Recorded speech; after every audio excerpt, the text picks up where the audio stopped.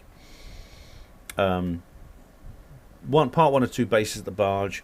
Ravenhill says, Miroslav Ravenhill, Mystery Swordnut 1968 says, looked like a good time there. Oh, Raven, we did, mate. We really, really did. It was fantastic. Bases at the Barge 2021 part 2 of 2. Darren Hesmondholg says, hi, pal. Hi, Darren. Part 1 of 2, Angela Power Disney. Hey, Angie, how are you?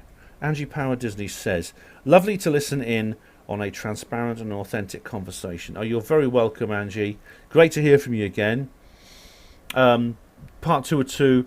Lisa Croy Freedom, how are you? My co-host, my colleague on HPANWO Radio, and has her own show now. What do you mean, Ben? Women in ufology? Is that a problem? Lol. Oh, Lisa, I think I'm probably going to have to do a video about that just to clear up any confusion, because someone could listen to what I said there and get the wrong idea. I have referred to this issue in past videos, specifically the last conference I went to, which was the one in Hull, Rawcon, and also the UFO Truth Magazine conference. But I'll probably actually do a dedicated video to the women in ufology issue. Because it is very important, and also I don't want people to get the wrong idea, because it's very easy to misrepresent. I know you wouldn't do this, Lisa, but I know many people would misrepresent my position on that. So I will. Bases of the Barge part 1 of 2. Cosmic Angel says, looking forward to this, Ben. Thank you always for sharing. Thank you for always sharing with us. HPANWO TV rocks. Thanks, Cosmic Angel. Much appreciated. I think you guys, have missed these reportages from me, haven't you? You guys are very, very enthusiastic about this video, and I'm glad. I think it is really good. Blue Wall, hey Colin, it's the Kolbahar himself. He is my space brother, my friend and comrade, who is obviously a collaborator in this video. Just to clarify, the galaxy formation appeared 12th of August 2001 and had 409 circles. Well, thank you very much, Colin. I may have got the details slightly wrong there, but again, it's a very, very interesting. It's a very interesting formation that, despite many challenges from various people to the plankers have never reproduced it under the same conditions. Even though they've been offered a large amount of money from a... what's her name? Hang on. What's her name? Oh. I want to get the details right about this, because it's important. It was funny enough. It was... Here we go. The Crop Circle Challenge, yes. This was... where is it?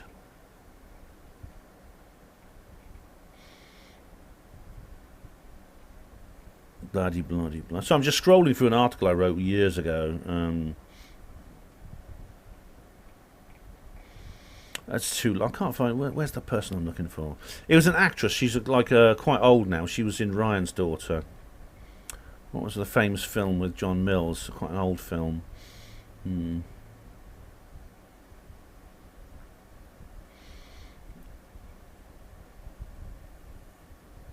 There's a group called the EHA, who's run by... What's her name? I'll probably edit this bit out.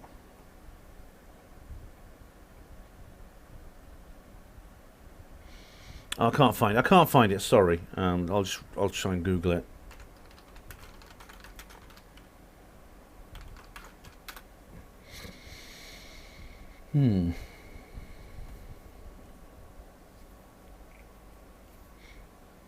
Can't find it. Sorry. A famous actress put forward a challenge to the plankers: recreate the Mill Hill formation under the same circumstances. And I think she offered them £500,000 or something.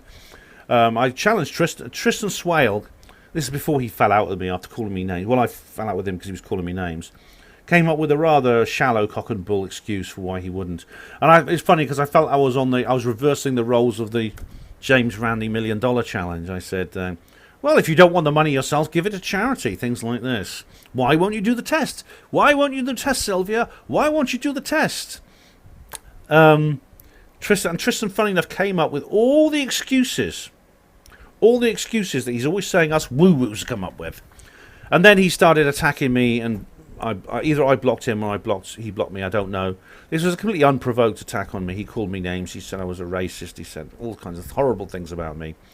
And, and I actually had to threaten to sue him at one point. Then he's disappeared now, good riddance to him. He took down all his articles and buggered off. But yeah, so far no planker has ever taken up this challenge. Never. Base of the Barge Part 1 or 2. John Nolan says, thanks Ben and Colin for bringing us all on a journey. Oh, John, you're very welcome. There will be another reportage coming very soon. I'm sorry I can't upload my reportage I've just filmed immediately. Daniel Bostock says on Part 2 of 2, you could plug in a lapel mic into that device. Yeah, Dan, it doesn't come with the kit, but you can actually. That recorder I've got is very good. I've been using like the ambient mic, which is not bad, but probably a lapel mic would not be a bad idea, because that was a brilliant recorder. Someone actually, a viewer actually bought me that. Cost £300 apparently, and I'm really grateful to them. But anyway, Dan, it's good to hear from you again. Hope you're all right. Neil Peel, hey Neil. Neil was there, of course. I met him. He actually interviewed me, and if you go to his channel, there's an interview with me and a couple of other people, Miles and Gemma and a couple of other people. Neil says, funnily enough, I was taking a look at Ben's Tascam audio recorder while I was there. I was going to loan him my tie mic and plug into it for his presentation. When I looked it over, it didn't have the right size jack socket for my mic. All right, not to worry. I appreciate the offer, but you can actually buy lapel mics for that particular device. And I might get one actually. If I can get one that's cheap and easy, I'll get one. But to be honest, the ambient mic has quite good quality. Not up to the same standards, of course, but still not bad considering. Where am I now in terms of time? Oh, I've got 9 minutes remaining on this hour. I'm going to have to break off at some point because for some reason, I don't have to work today. But, yeah, it doesn't often happen. But I'm doing the Mindset podcast at 2, so I may not be able to finish this before then. BZ Garson says on Bases 1 and 2, Part 1 and 2, I thought Sean Gibson and Peter Kay weren't writing any more episodes of The Car Show. Seems I was wrong. 25 minutes in, and it's a full-on bitch fest. Admire Kaylee's attention to detail. Tight jeans, leg splayed, showing off his balls. Hilarious. Can't wait for comedy input from Miles. Black goo for brains, Johnston. I'm glad. I'm not familiar with that. I know Peter Kay. I don't know about the sketch you're seeing. I'll have to see it. But obviously, I think what Colin and I produced there may have been a unknowing rendition of that particular comedy spot. So I'm glad you thought it was funny anyway, BZ. We were a bit bitchy, weren't we, to Stephen Greer? Nothing. Yeah, Part 1 or 2 bases. Nothing as it seems. Dorothy and her yurt sucked up into the abyss. Oh, right. Well, that actually was lucky didn't happen. So the guy who was staying in the yurt did not end up in the land of Oz. So that's good. We've got quite a long one now. Part 2 of 2 bases. Dr. Respect with a Scrabble tile name. I don't know how you do that on YouTube, actually. Strange, isn't it? A lot of things point to 2025, like 2024 and the Chinese Year of the Dragon. And then 2025, the Chinese Year of the Serpent. The Serpent and the Dragon. Just go with me on the next part with an open mind. The whole universe was here before you arrived and will be here after you've gone. Meaning, we are not creating reality. Yeah, I think that's true. Although I think we influence reality, but obviously there's a reality beyond us. Yeah. I'm not a solipsist. Because according to a solipsist, basically everything is just simply... You're the only consciousness in creation. Everything you see is an illusion. And when you're born, it's created. When you die, it just eliminates. It evaporates. Now, if we take the tree as the universe and the fruit of the tree as people, the fruit is connected to the tree and the fruit also comes out of the tree, and all the fruit looks slightly different, and all contains the information to become a tree is contained in the seed. When the fruit is ripe, it falls to the ground and will rot, and the seed is allowed to grow and become a tree of its own. So if you take the universe really as a tree, the universe stroke reality as a tree of consciousness, and we are the people that have a body stroke fruit, and the consciousness is within each of us. If your consciousness believes it's the body, the fruit, materialistic, when it falls to the ground it will rot and feed the tree it fell from. The only way a tree exists is because of the seed, and the seed is all the information to become a tree. It's funny, Lisa Cry Freedom, I mentioned just now. Strangely enough, she said on her show, she's called her new show "Putting the Apple Back on the Tree." I thought it was a reference to the Garden of Eden, but I'm not sure. That's interesting. So essentially, are you saying that the consciousness is born out of so the universe is, in a sense, grows from our consciousness? I'll let you carry on. So what's my point? Know thyself and don't be materialistic. Materialistic is everything that's going on in the world, and the world is duality, in which it's always having a fight with itself. Remembering the universe was here before you and will be here after you leave, meaning this is someone's tree, and you are the fruit of it, and when you fall, if you're not aware you are consciousness, your seed will return to the tree. And if you are aware, will you sprout a new universe, reality? All right. I'm trying to just comprehend everything here.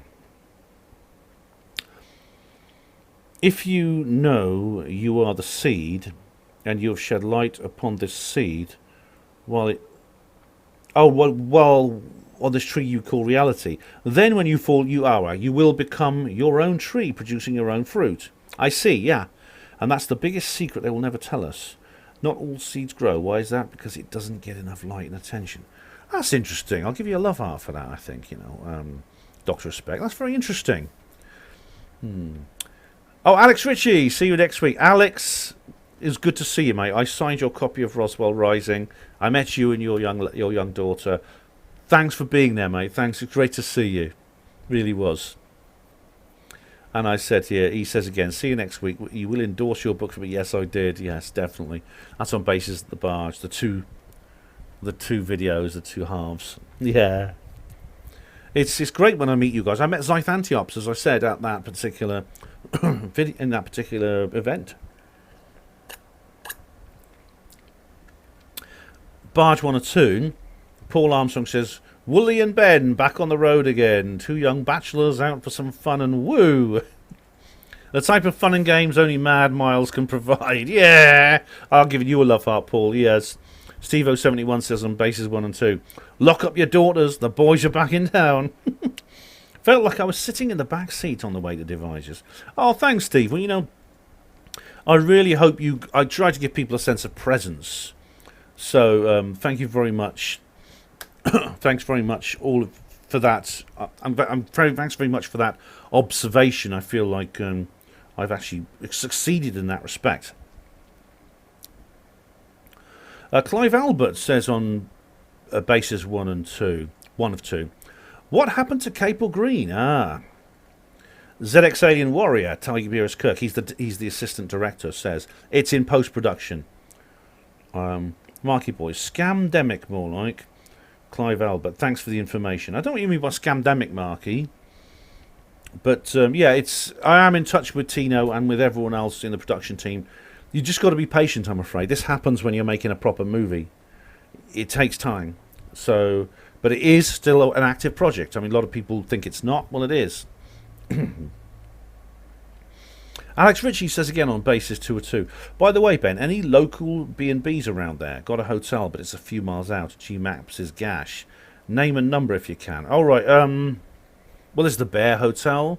There's also a Travelodge in Devizes. If you ever want to come along, Alex, I know you managed to get to Watford, but if you ever come along to Devizes, there's loads of places you can stay. Basis 2 of 2, Christine Gordon. Great work, Ben, thank you. You're very welcome, Christine. You're very welcome indeed. Basis Barge, part 1 of 2. Steve Mumbling! Steve Mumbling says, only 50 minutes in, but thanks guys, absolutely hilarious. I'm guessing you're not taking your meds again, Tusk. Oh, very, very droll, Steve, very droll indeed. Well, I wonder if you'll be so cocky if we ever get to debate the alien invasion live, eh?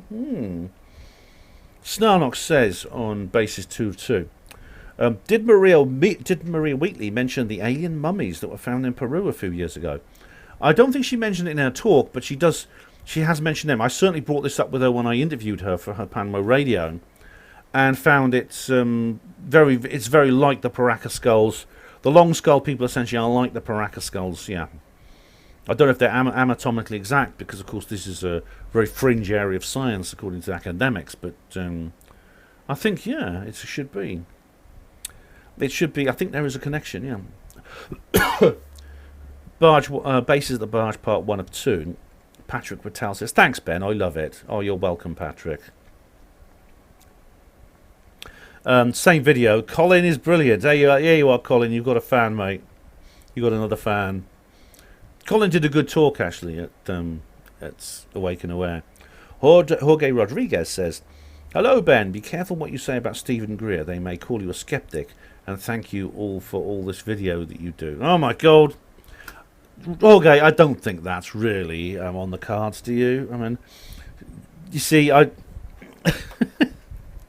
think plenty of people on the woo side, all right, that's the end of another segment. Plenty of people on the woo side slag off Greer, you know, too many for them all to be dismissed as skeptic allies.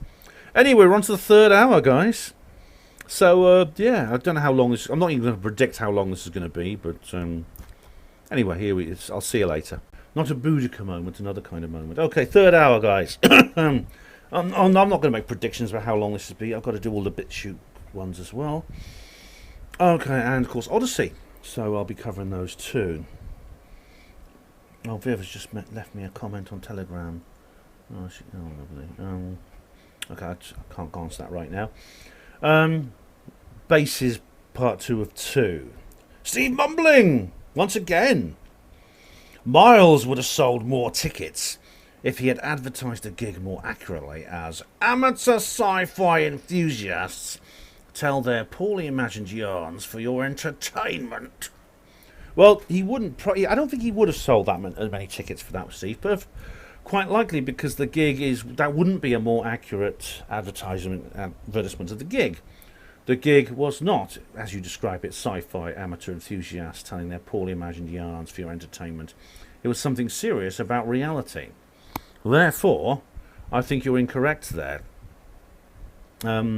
Anyway, maybe it's something we could debate. If you ever get round to emailing me and setting up our live stream, come on, guys, come on, Steve, let's have you. It should be good. Oh, by the way, I found out I was actually not online because Facebook doesn't work very well on my phone, and actually I like to have a break from it, so I didn't know this, and someone else told me, but I didn't have a chance to address it till I got home from Awake and Aware. Miles has had one of his YouTube channels deleted, his main one, Megawatts 1066. It's been deleted. Well, you know what I think of that. You know how appalling I think that is. I hope he appeals it. He's still got his other channel anyway, but yeah, bad news, very bad news. Steve says again on 2 of 2. It just keeps coming. All right, good. And you keep watching, don't you? You keep telling us Joe Biden is too old to run the US at 78. Yet you think Queen Elizabeth can run the planet at 95 PMSL. I think you should ditch this utter rubbish and get yourself a real-world hobby with real-world people. Surrounding yourself with delusional half-wits and con artists that pat you on the back for delivering this nonsense isn't doing you any favours. Oh, really? Well, I'll have to disagree with you on that. Firstly, the thing is Queen Elizabeth can run the planet at 95 because her species tends to live for a few centuries. So in reptilian terms, she's not even middle-aged yet. Joe Biden, I think, is human, if that's even him and not a clone. And so, yeah, there's no real contradiction here. I don't think this is utter rubbish. As for real-world hobby with real-world people, this is more than a hobby. It's something I've dedicated my life to, even though technically it's something I don't get paid for. It is literally a hobby. And this is the real world, I think. I don't think these people are delusional half-wits and con artists. There may be a few who I think are, but most of them are not. Most of them are sincere people who are delivering real information. And as for doing me any favours, I'm not here to. I mean, I think that's a reference to my reputation. Well, you know, that's kind of like a fait accompli, isn't it? That went down the toilet probably several decades ago. But barge one of two. You'd think Truman would book a dental appointment under his real name. That's comedy gold. Well, he has a dentist. That, you know, presidents have dentists, and there's a record of when they see the dentist. Truman apparently bit on some. What's this? Doctor Who. You know. Okay. That's the next one. Sorry, I'll come to you in a minute, Timothy. I'm just jumping ahead of myself. He apparently bit into some food, and there was a stone in it that cracked his tooth, which can happen to anyone. And he went off to the dentist for a few hours to have his tooth fixed. Yet there's no record of him attending the dentist. And this is not classified information. You wouldn't even need it to get it under FOIA.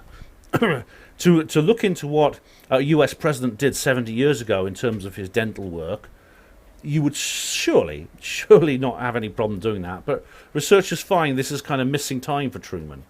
So where was he? Anyway, moving on to Timothy Cotup, who's left me this. He left me this thing to do with Doctor Who. It is, here we go. Doctor Who, possibly the best line in all the show. And I'm pleased to say it's Tom Baker, my favourite Doctor Who, the one who was my Doctor Who through my early childhood, which of course I knew. Let's see what he has to say. You know, you're a classic example of the inverse ratio between the size of the mouth and the size of the brain.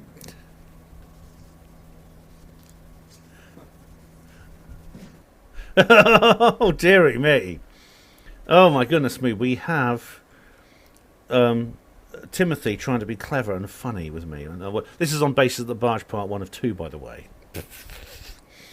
Yes, very, very cool. I mean, I can't feel offended there because it's so witty, Timothy. This was in the days when when Doctor Who was actually good. Yeah. Oh, Tiberius Part 1 of 2 basis. Tiberius Kirk says, "Sorry we spoilt the Wembley party. Oh, my mamma mia, the bloody Italians." Marky Ball, "Oh, look, a yellow card." Oh, you did, but it was a bit. Come on, Tino, it was a bit anticlimactic, wasn't it? I mean, penalty shootouts. I think they're horrible things. They really are. Like I said, in the video, I think there should be a super golden goal rule. I think if England, I say we, I'm a Welsh boy. If England had lost to the Italians in like without the penalties, it probably wouldn't have been as bad. It would probably have been nicer for the Italians. They'd be more happy, and it would be less painful for the English. And of course, vice versa if England had won. So yeah, you didn't actually spoil much. I don't think there wasn't much of a party anyway, mate. So anyway, here we go. Base at the Barge Part 2 of 2. Darren Retro. Ben, can you upload the audio to your shows, including HPANWO Radio, onto iTunes? There is an iTunes feed from you, but it only goes up to 2015. Was there anywhere to put an archive on there? Right, Darren, I haven't been using iTunes enough. You're right, I will see if I can do that. My shows are all on Spreaker. The Spreaker channel, which you listen to the live shows on, has archives of most of my last shows going back several years. Now, for shows older than that, there's a page on archive.org, which you will find on the HPANWO Radio blog in the show notices of any show you want, where all the previous shows, going right back to show 1 on CMR, are available to download and to listen to your heart's content. As for, maybe I could put them on iTunes, that's not a bad idea, but yeah, I'll see what I can do. But in the meantime, Darren, you can access all my shows, every single one, either on Spreaker, on the Spreaker archives on my channel there, or on archive.org. Again, the links are on the HPANWO Radio blog, hpanwo-radio.blogspot.co.uk. I hope you enjoy them. Free Will, Flappy Hands says, Ancient India's Chewbacca's and Vader's. Right. By Vader, you've spelt Vaders as in... Oh, I see what you mean. Yes. The Charvakas and the Vader. Yes, the Charvakas. I mentioned the Charvakas, the sacred Hindu tradition of the Charvakas. Heaven be praised. May the gods be welcome. Yeah. The Charvakas and the Vader. Yeah. But they do date back to the earliest. The Charvakas date back to the earliest times of India. Actually, ancient countries with a huge, enormously rich tradition and history. The ideas of skeptics and things go back there, yeah. He's putting Chewbacca's and Vader's as in Darth Vader's. The Barge Part 2 of 2. Tiberius Kirk says, what's this? Something in Italian. Scala blah, chocolate chip cornetto, blah de blah. Hang on, I'll just run this through translate. What does he say here in Italian? Bloody wops, honestly. I can't stand him. Except for Tiberius Kirk, I think he's alright. But the rest of the countries... Well, they have quite...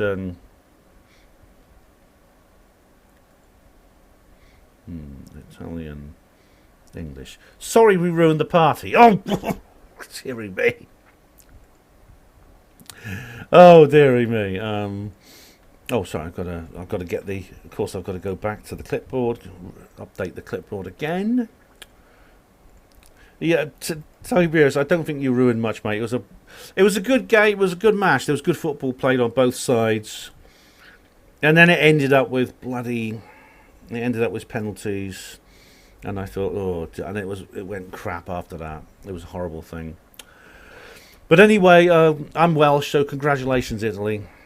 You know, it's just it was once you get into penalties, it becomes just a stupid. I mean, they should, like I said, they should bring out this super golden goal rule. Project Blue Book live stream. Opiatus says 0140. All right, it's not a timestamp. You just put this here. Inane misrepresentation of the argument. I wouldn't expect you to have read Kevin MacDonald's trilogy, but if you're going to brush the idea of as nonsense with an idiotic chuckle, then at least grasp some of the basic premise. All right, let's have a look at this. 0140. Hang on, okay. Let's have a look at what it says here. 0140. Hang on, where are we? Project Blue Book live stream. Oh, bloody! How do I access the damn video? Oh, there we go. I'm gonna have to go here anyway.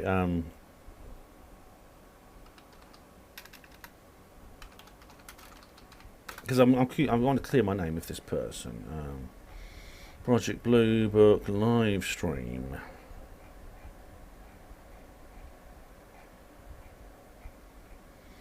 Here we are. Right, 1 hour 40 something. And hopefully people will be able to hear me. Okay, good. Okay, what's this about then? They can't even agree amongst themselves about anything. They continue. I see. Okay, I get your point now. All right, Opiatus. It's not an inane misrepresentation of the argument. I recommend you watch a video I made called Jews. It's called Jews, and it is on my channel. It's been removed from YouTube for hate speech, ironically.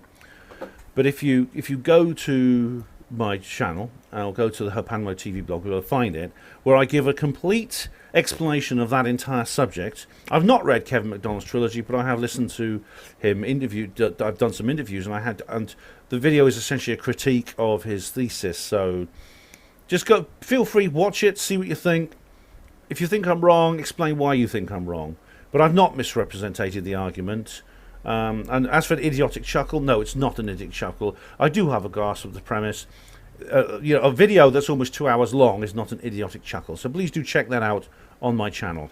It'll be on Bases. It'll be on BitChute. It's on BitChute and Odyssey, like everything else. So there you are. Barge Part 2 of 2. Benson Fables. Ah, really cool, Ben. You sounded boss, mate. Reviewing, covering, and updating on a range of relative phenomena. Sorry for any weirdness you encountered, but the fact is, it's not you, it's them. You get stronger by the day, fella, and should be proud of yourself. Oh, thanks, Benson. I'm glad. I didn't quite understand what you said at the beginning, but I appreciate you enjoyed it and you think I'm doing a good job. Thank you. Any weirdness I encountered? Well, yeah. Maybe I did encounter some. Well, some of it. As you know, I loved the conference, but I had some negative. There was some negative issues to be associated with, which I will cover in a future video. I've already mentioned it before.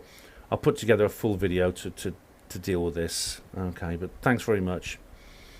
Barge Part 1 or 2. R-Tunes, wonderful. The Bear, Harry Beckoff, Codebreaker. Who's that? Because there's the Bear Hotel, but who is Harry Beckoff? What's that got to do with the bear?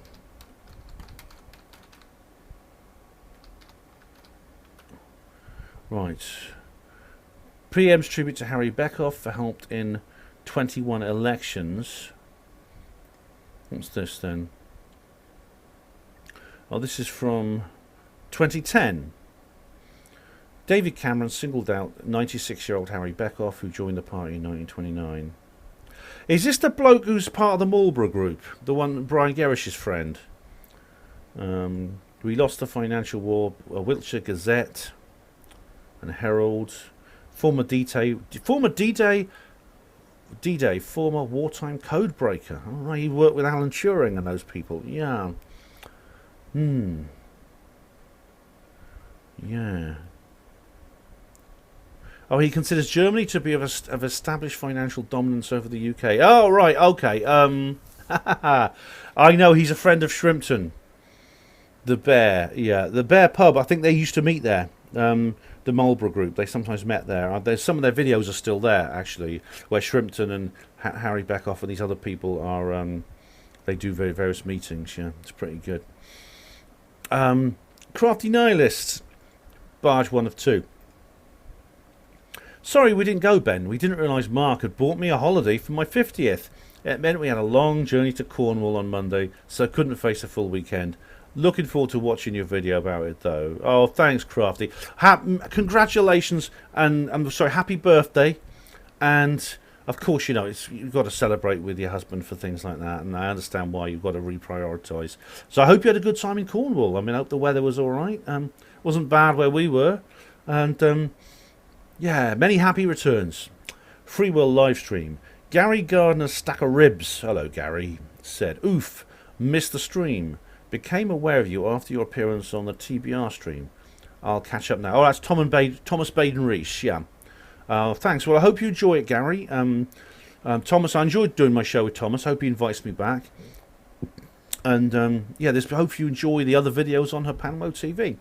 Williamism says on Free Will livestream, it's a single emoji, which is a devil's head. Oh, my goodness me. I don't know what he's saying there. Free Will livestream. Hatchy. Ben, free will is what it's all about. Do no harm and take from none.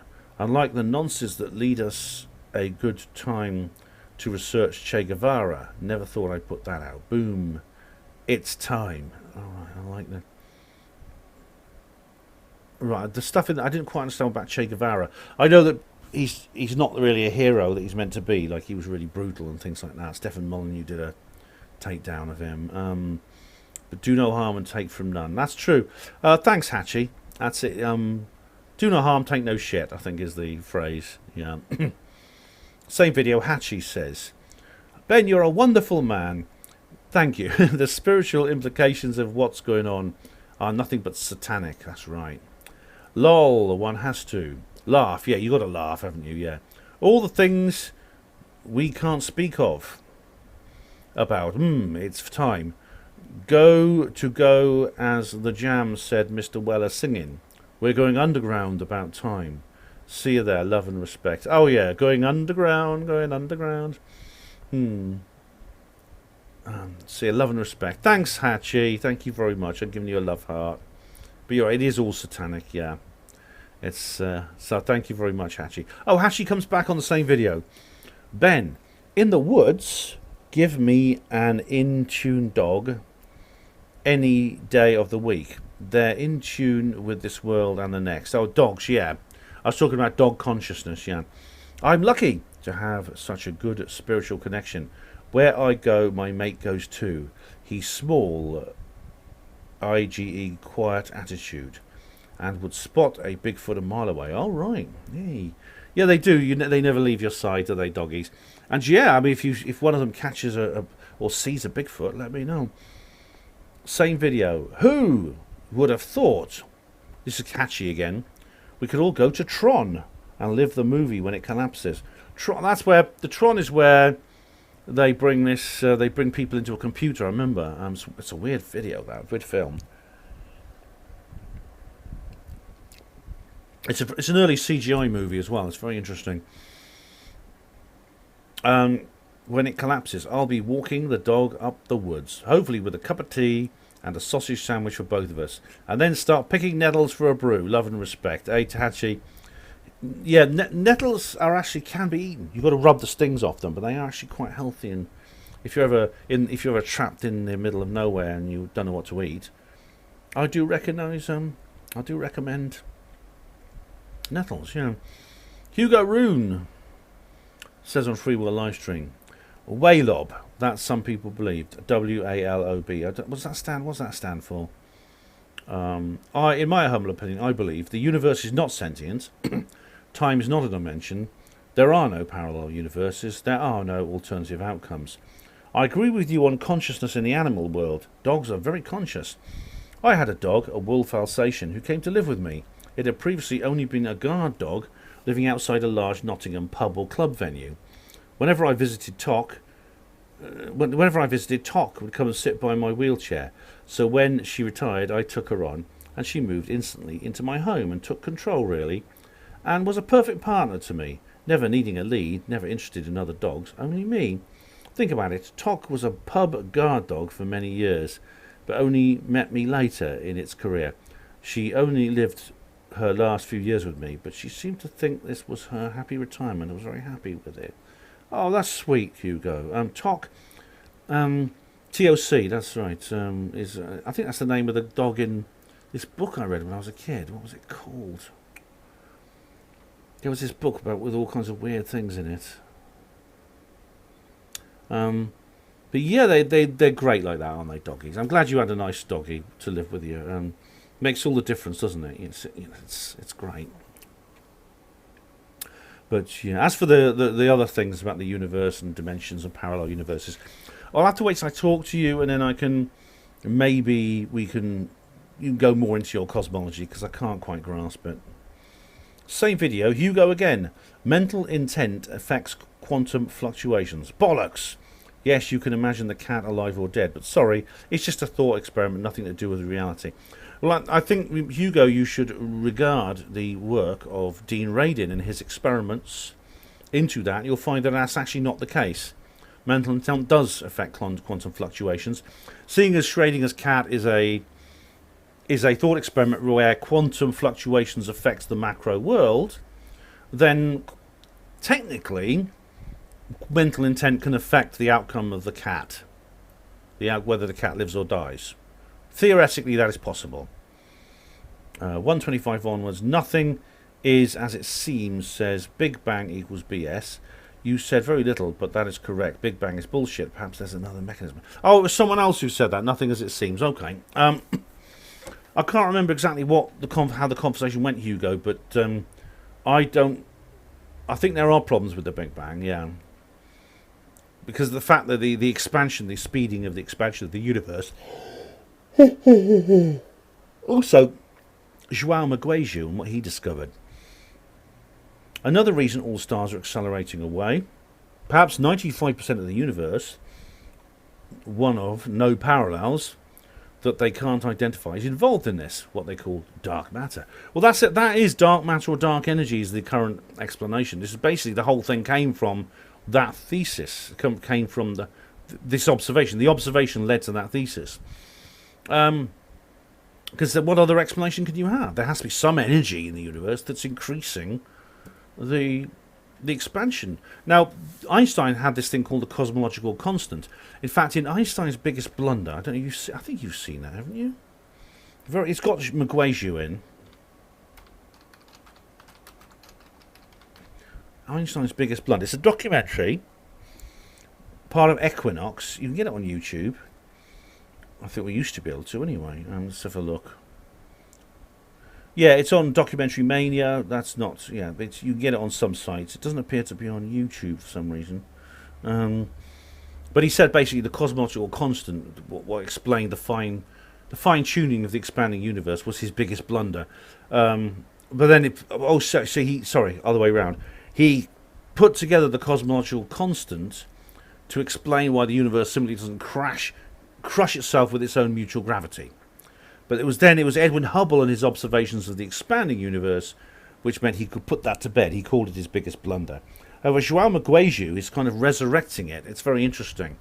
If you haven't seen Einstein's biggest blunder, do see it. How you go? Barge, part 2 of 2. Dr. Keith. Another interesting woo-woo conference then, says Dr. Keith. Yes, precisely. It hasn't been one for 18 months before this one, so yeah. Dr. Keith says on Free Will Livestream, live and direct from Ben's bedroom. Yeah. I don't actually have a separate studio. I basically have only this room.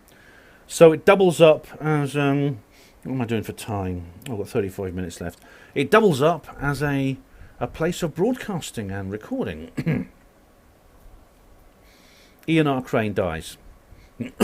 Oh, sorry. Dr. Keith says here, Paget, another woo-woo merchant, ? I know some people, Matthew Williams, for example, think they've exposed him. I don't know. I mean, he's been compared to Simon Parkes and things like that. But some of the things, but I think Simon is genuine. Incidentally, I don't think Simon Parkes is a woo-woo merchant. But they both come out with radical new ideas relating to the world, and I think, having studied him and having looked into it, I think Peter Paget deserves some kind of resurrection, or some kind of, not resurrection, he's not dead, what am I talking about? Some kind of recognition. He does, so no. It's easy dismissing people as woo-woo merchants. It's intellectually lazy, it's insulting. Unless you've got actual evidence against him, then I wouldn't. I mean, this is Dr. Keith. Oh, sorry, this is actually on. I was going to say you should watch this video. But you've actually posted the comment on that video, not the Free Will live stream. Sorry about that. Peter Paget, a reply to Steve Mumbling. There you are. And Peter's actually told me he doesn't remember Steve Mumbling. So there you go. Graham Waters says on Ian R. Crane dies. I've been online and conventional news outlets through my own efforts. I've been away from online and conventional news outlets through my own efforts. I've recently learned of Ian's passing. I knew he was ill, but never believed he could die. He first touched my life in 2006, and we talked extensively about aspartame and MSG. Then it reached to 9/11 and 7/7, and the geopolitics, and the door to truth-seeking was kicked wide open. I miss him. He was a gentleman who helped so many people to research what they were told. Bloody legend. Absolutely, Graham. Thank you very much for that. Yeah, I'm glad he touched your life in the same way he touched mine. And I'll never forget him. Never forget him. Okay, new video. Sarah Everard update. This was a very sad video I had to do. Not one that I needed to do, but I'm not very happy about. Didn't like it. Jock of Ages. Ben, that story about the Welsh MP going along with a male lockdown, then just laughing when caught out. Scary stuff. Shows how easily stupid ideas for laws end up becoming laws eventually. I'm gobsmacked. All the best, big fella. You're absolute. Actually, it really was scary. It's really chilling. It wasn't an MP though. He's actually Mark Drakeford, the First Minister of Wales, the head of the devolved Welsh government. The fact people could even consider that would be serious hypothetically. He's very worried because someone might suggest it seriously one day, and well, yeah. So I know what you mean, Jock. Yeah. Same video, Harry Kim. I wouldn't be surprised if everyone in the government were into all kinds of sick shit. Hey, did you say a long time ago that these guys would blow up the world in a play by Richard Wagner called Götterdämmerung, The Twilight of the Gods, rather than giving up one little bit of control? Yes, I did. Yes, I suggested that in a scenario, in a last-ditch scenario where the Illuminati knew they were going to lose, they might find some way to destroy the world. In fact, in my novels, in my novel, Roswell Rising, well, it's the middle of the trilogy, Roswell Revealed, The World After Disclosure. You know, they try to do exactly that. So, yeah, they would do that. They would give, if we can't have this world, then you shan't either, kind of thing. We're not going to let you have it. We're going to destroy it rather than give it up to you. That's their mentality. The phrase Götterdämmerung came from, I know it's a play, but it's a opera by Wagner. It was from a Kim Stanley Robinson novel called Antarctica. It just seemed to fit very well. But again, they may try that. It won't necessarily mean they'll succeed. But anyway, Harry goes on. By the way, have you ever heard of something called a winder sock for cameras? Anyone can make one out of a piece of fabric. Yes! Someone actually sent me one for my old camera. I should do it. You just need to, it's quite easy. You can do it with cotton wool. And I should do that. You're right. I really need to do that.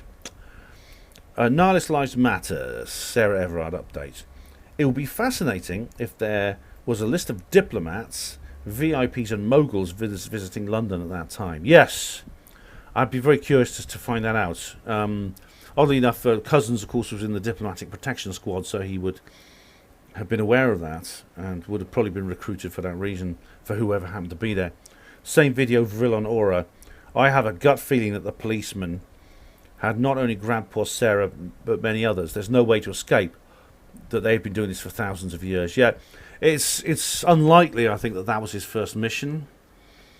It's possible that he had received money in exchange for delivering many poor innocent people, including children, to the elite in the diplomatic service, the diplomatic community that he was guarding. And this could have been a routine mission that went wrong. But who knows how many other people who listed on the missing persons register he's responsible for. Yeah. Jack Parker says on Sarah Everard update. You may have said, but I don't think you meant it. Donald Trump is just a man. Doesn't need to come back for anyone's salvation. Did I mean that? He doesn't need to come back for anyone's salvation. No, it's Jack. It's a kind of like part of this idea that Trump is still out there. He's still powerful, and he will hopefully come back. I mean, if Q is correct, but however Q, you see, other people are saying that Q's in jail or even dead. But at the same time, look at Joe Biden and Pelosi and Harris. Look how frightened they are, and look how confident Trump is. Wherever Q is, maybe they're going to be released. Maybe they're free already. I don't know. If we're looking for someone to follow, then that's not where we should look. We need to follow our wisdom down every avenue of life. Jack, you're right. It's not a question of following, but as I said, you've got to reach the point where at some point all the avenues are shut off to you, because there's people who say, don't get any gurus, don't follow anyone else, avoid hero worshipping anyone and following anyone. And they say, okay, I won't do that. Oh, by the way, you're completely helpless, There's nothing you can do except sit at home making videos. It doesn't affect the real world. Now, those two ideas are contradictory, and they're demoralizing. They are essentially defeatist, and I think nihilistic. So in which case you find that the same people tend to say the same things. The people who say one also say the other. So the same people are promoting this defeatism and nihilism. All I'm saying is I'm not ashamed to say maybe there is a way out of that, which includes negating one or both of those particular ideas. And indeed, I do negate both. I say no one's helpless. We can all do our bit. And at the same time, I say, if there's someone out there with power who can lead, then why shouldn't we let that person be our leader? Jack Parker also says on the same video, endless extrapolated conspiracies lead us only in a circle as we chase our tails. They can do, Jack, but I don't.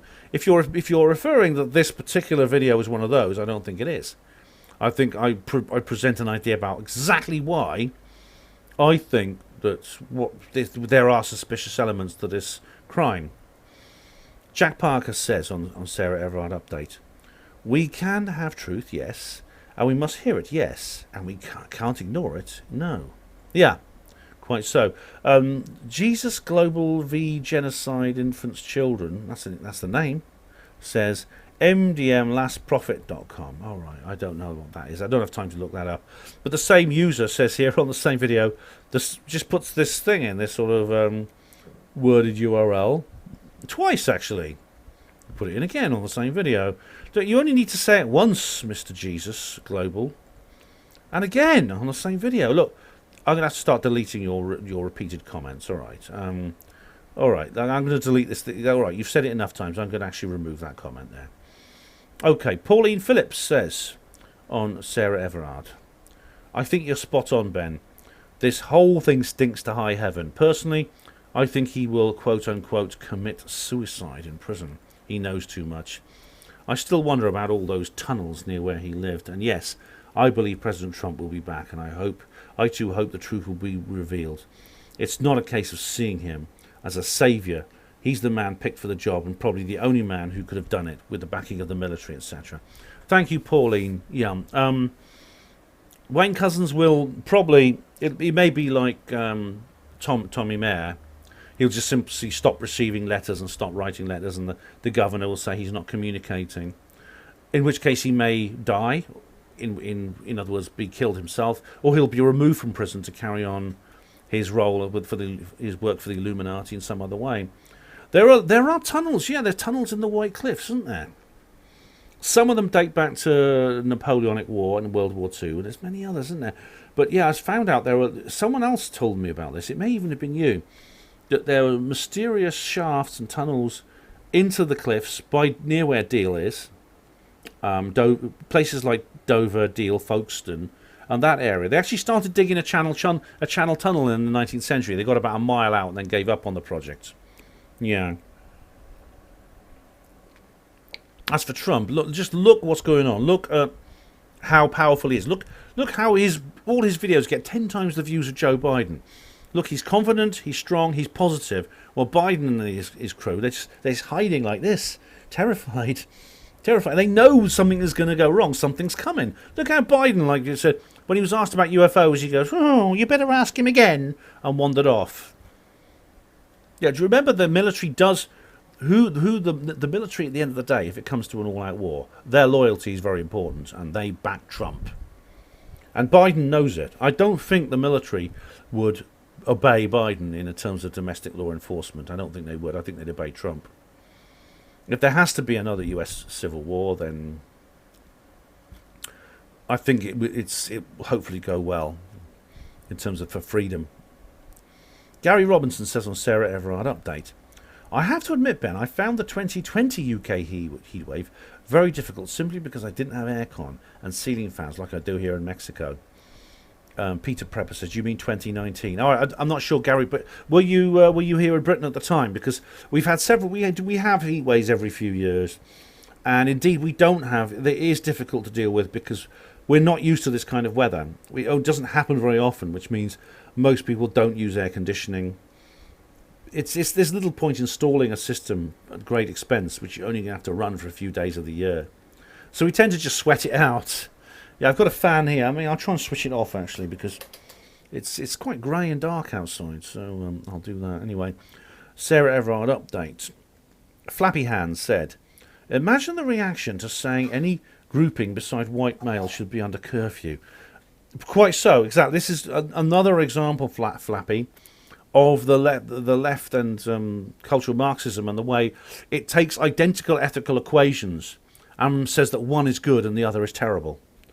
Yeah, I mean, there'll be absolutely... If for example, with the grooming gang thing, if anyone suggested, therefore, everyone of Pakistani extraction should be under a curfew, everyone would be up in arms against that, including me.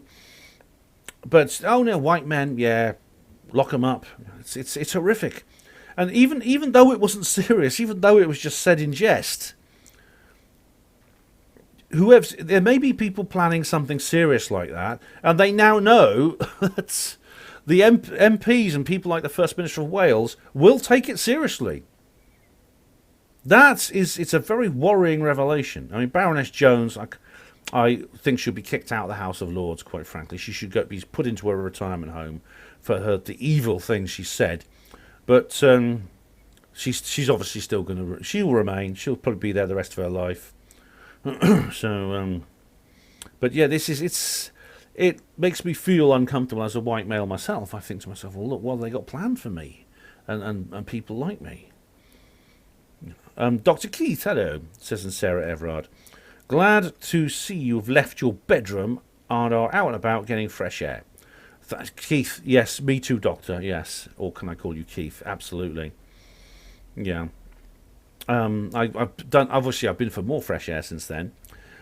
Marky Boy says, Ben, on Free Will Livestream, Ben, I think from personal first-hand experience, cats and dogs also operate on a telepathic level. I also have had some tropical fish in the past that show signs of limited understanding. They could be, Marky. They have like a hive mind, maybe. At present, I have a chichlid that moves in the direction. What's a chichlid? What's that? Hang on a minute. Oh, it's a fish. All right, it's a type of fish. Okay. I have a chichlid that moves in the direction I indicate with my hand from across the room. So I can read your mind a bit. Yeah. My cat and I can communicate, and I disagree with your views that they do not get attached to certain people. Cats are independent and need to be worked at. Some people are lazy and do not put the time into building a relationship with them. They prefer dogs as they are much easier. Don't be lazy, mate. All right. That reminds me of... yes. That reminds me of Robert De Niro in that film, Meet the Parents. You know, why don't you like cats, fucker? I do like cats. So why don't you like... I'm more of a dog person. Dogs don't sell out like cats do. So dogs sell out like cats don't. Cats don't sell out. They make you work for their love. That's such a funny film, yeah. All right, well, I mean, I've had cats and they do show me affection, but is it an affectation? I don't know. I was just referring to some experiments done with these animals, which maybe, given time, they do become attached to you. Maybe that's the case. My mum, incidentally, had a cat, and she was always convinced the cat missed her when she was away. Okay, Barge 2021, Marky Boy. Lovey David Wilcock needs bodyguards, and he's a prima donna, so why not Greer? Does he? Does Wilcock have bodyguards? I don't know, David Wilcock.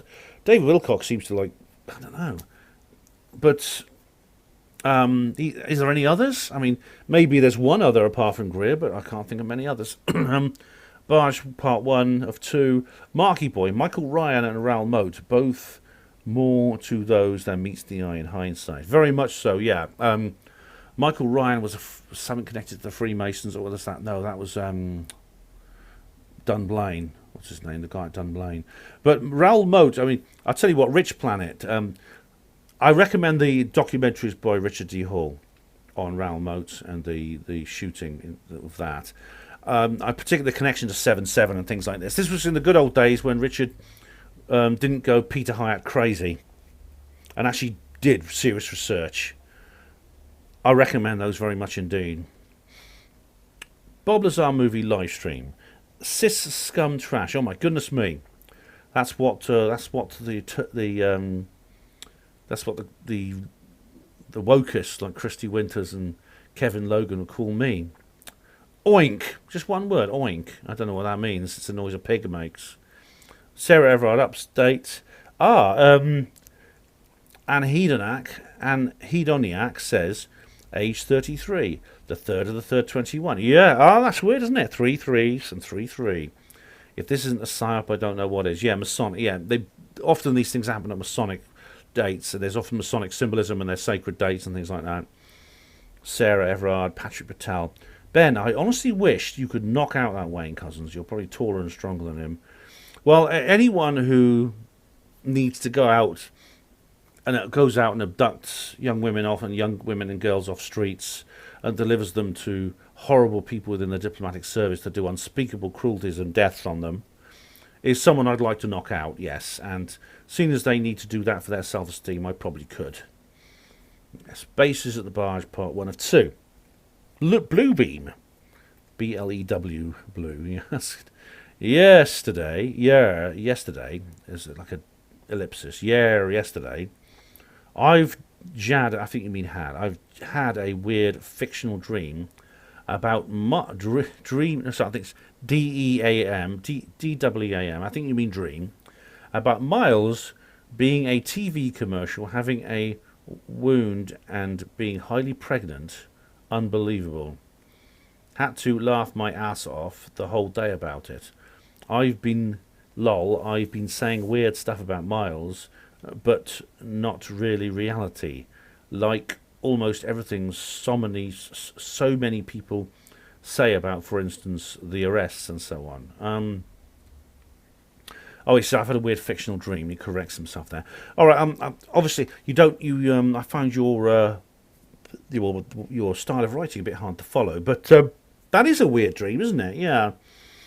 But when you say about arrests, you mean the Guantanamo Bay stuff? We hear it every so often. Hope it's real. Excuse me.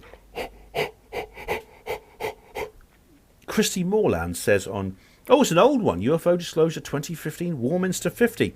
I'm proud of this video. The Daily Mail actually linked to this, believe it or not.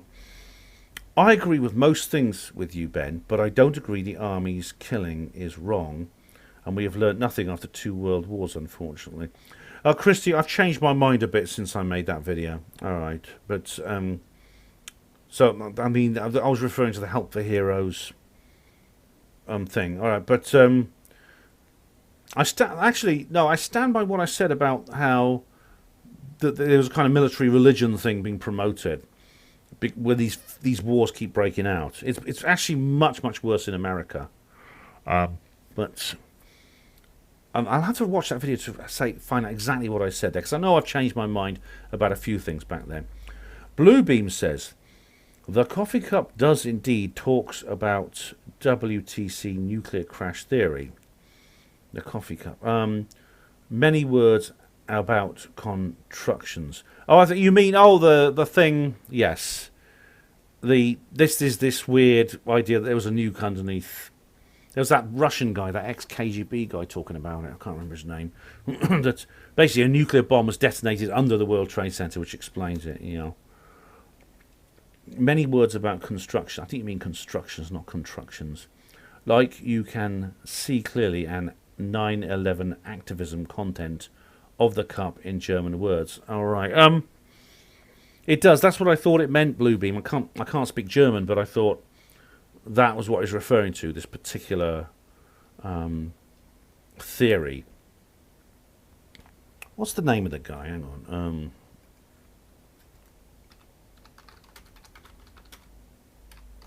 Let me just see if I'll find him. Bloody blah. What's his name?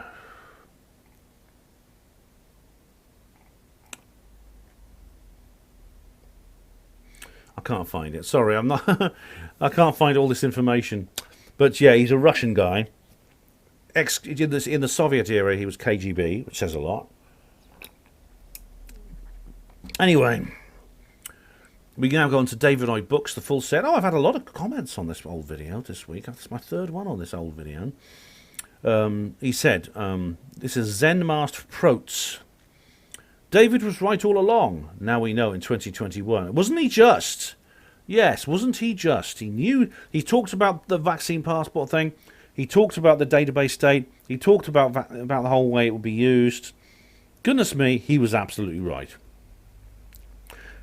Sarah Everard, Tessa 1111. Curfews, royalies first. I don't know what you mean, Tessa. I think you say curfews, 4 O's. I think you mean curfews. Royalies. I don't know what that means. We got to the last comment here. Patrick Patel on Bases at the Barge 1. Colin is the white Morpheus. And then I love it when you team up with Morpheus. Oh, thanks, Patrick. I really, really like that too. I love doing this stuff with Colin. Okay, so time to go on to BitChute. As always with BitChute, BitChute is technically very, very poor as a platform. I mean, it's wonderful. I love its free speech thing, but it has so many things wrong with it. And as one of the things that's wrong with it is that you don't get notifications for your comments. So all I can do, unfortunately, is go back to the last comments reply video, or when the last comments reply video came about, and just look at the videos I uploaded since then. There's nothing else for it, so here we go. Free will. Oh, I've got a comment here. See, someone could post comments on older videos of mine, but I won't see them because I don't get notifications. And I can't scroll through every single bloody video I get. Eschaton1 said here. You know what, Ben? I now have a white hunchbacked male dressing up as a female Muslim living directly opposite, and he's got CCTV cameras pointing at my windows. Oh. That's all. Are you sure that you say dressing up as a female Muslim? Are you sure they're not just wearing their coronavirus mask? But I wonder why that is, Eschaton. Are they spying on you? White hunchback, right. How do you know he's a white hunchback male when you only see him dressed up as a female Muslim? Because presumably they're wearing the full burqa and that, you can't see them. But CCTV cameras pointing at your windows. It depends. I mean, do you have any reason for thinking people would be doing that, following you around, spying on you? Okay, free will. One comment. It's Onslow. Onslow BitChute. Hi, Onslow says. It's a series of emojis. Balloons, a balloon, a sunglasses face, balloon, and a yin yang symbol. So I don't know what that means, Onslow, but thank you for the comment.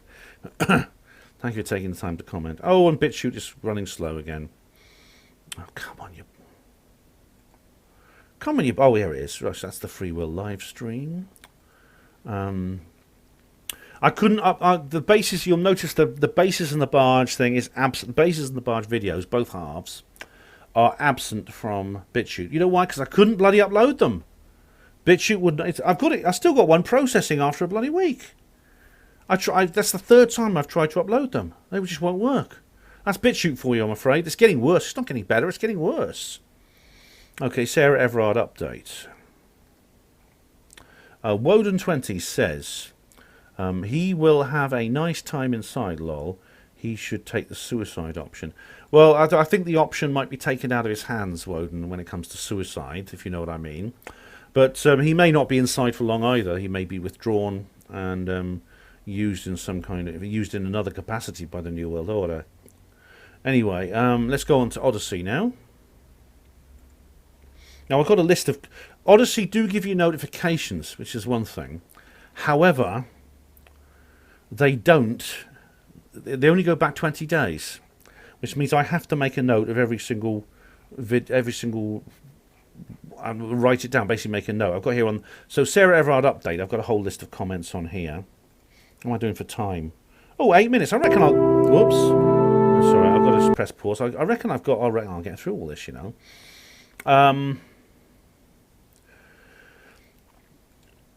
We have here... Who's this person? Oh, at comments. That's just their name, at comments. They say... they say here... Mark Drakeford would know all about rape, seeing as his son was convicted of it. Quote, the son of a politician regarded as the favourite to be the next First Minister of Wales, which of course came true, this is obviously an old article, has been jailed for raping a woman. Jonathan Drakeford, 31, subjected his victim to degradation and humiliation during the sex attack at a property in Cardiff. Drakeford, the son of a Welsh Labour leadership frontrunner, Mark Drakeford, was found guilty of rape and assault, occasioning actual bodily harm, following a trial earlier this week. Cardiff Crown Court heard how he forced a 22-year-old woman onto bed and repeatedly spanked her with a leather paddle, leaving her considerable bruising. Right, here we go. It's in the Peebleshire News. Son of prominent Walbrook. All right, here's a list of him. Here he is. He looks like a right thug, actually. He's just sort of like thick neck, kind of bald guy. Looks older than 31. That's Drakeford's son. So the guy who's seriously suggesting a curfew for white men. Well, I mean, obviously this is his son, not him. Mark Drakeford is not accountable and responsible for the deaths for the deeds of his children. However, you know what they say about being a chip off the old block, you know, the upbringing and all that sort of thing. And I say, you know what they say, chip off the old block. It's people from families like that running all of Wales. And at comment says, yep, This is why everything sucks. Wishing you a peaceful weekend. Thanks very much. Thank you very much. Thank you. Much appreciated at comments. Indeed, comments says here, the same comments also says, thank you for this, Ben. Wishing you a peaceful weekend. Take care. And says underneath that, it is beyond consideration that people who deal with, quote, bad people, unquote, most, are in fact, quote unquote, bad people themselves. The more I learn about our so-called protectors, the more I shudder.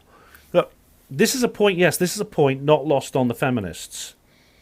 They, who of course have a completely distorted and very, very destructive view of this whole thing, have made that point. The police are supposed to prevent crime and reduce crime, and they are the ones committing even some of the worst crimes of all. I mean, it's unbelievable. It's not. I wish it was unbelievable. It's not. Okay, let's go on to another one. Right, Bilderberg 2013. This is why I've made notes of the various videos. Okay, so Bilderberg 2013. Here we go. The Bilderberg Delusion. Bilderberg 2013. Okay, Odyssey. Another one I didn't put on BitChute. There we go. And some no, I can't. No comment here. No, any comments? Right. Oh, here we go. Oh, it's Snoop for Truth again. 3 times. All right.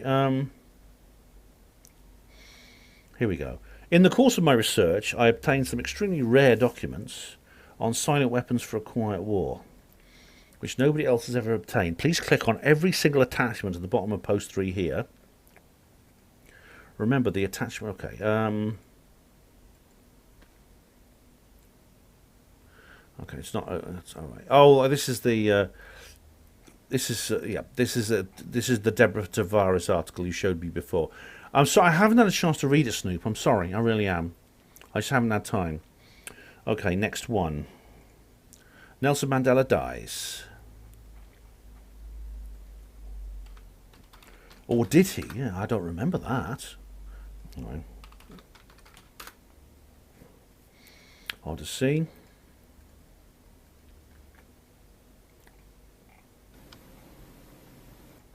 Okay. There we go. Morning Shot says, "Oh, this is proof Nelson Mandela died in the 1980s." Yeah, exactly. There's so many people who remember it. It's like I wrote underneath here. Personally, I'm a Looney Tunes man. I swear, it's such a clear memory. That's weird, isn't it? It's very weird. But yeah, I think that's the case. Okay. Sarah Everard, yes. Let's have a look. Mark Drakeford. The Free Will live stream. Okay, Free Will live stream. Let's go back to the top. Odyssey. Odyssey's much better technically. It has like a limited notification system, and at least things work. You press play, things play. Okay. You upload things upload. Okay, Frank Triggs. Frank Triggs says here, I agree about dogs. They have a consciousness and feelings like us. But some dogs are absolutely balmy with no sense and hardly any consciousness, same as some humans. I'm a regular listener on Gareth's Mindset Central podcast. I sent him an email for topic suggestions, such as the case for the UFO Varro edition MK Jessup. All right. Document. Reports of UFOs and strange phenomena going back a couple of centuries, with strange annotations written by what seem to be non-humans about what humans don't understand or know. Well, Frank, I wrote underneath, I'll have a word with... I'm actually going to speak to Gareth in about half an hour, and I will remember to have a word with him about your point here, because what you've written here sounds very interesting indeed. And well, thanks for listening to, not only watching HPANWO TV, but listening to the Mindset as well. I appreciate that very much. Right, that's it. Okay, that's all... That's all of it. How long have I got now?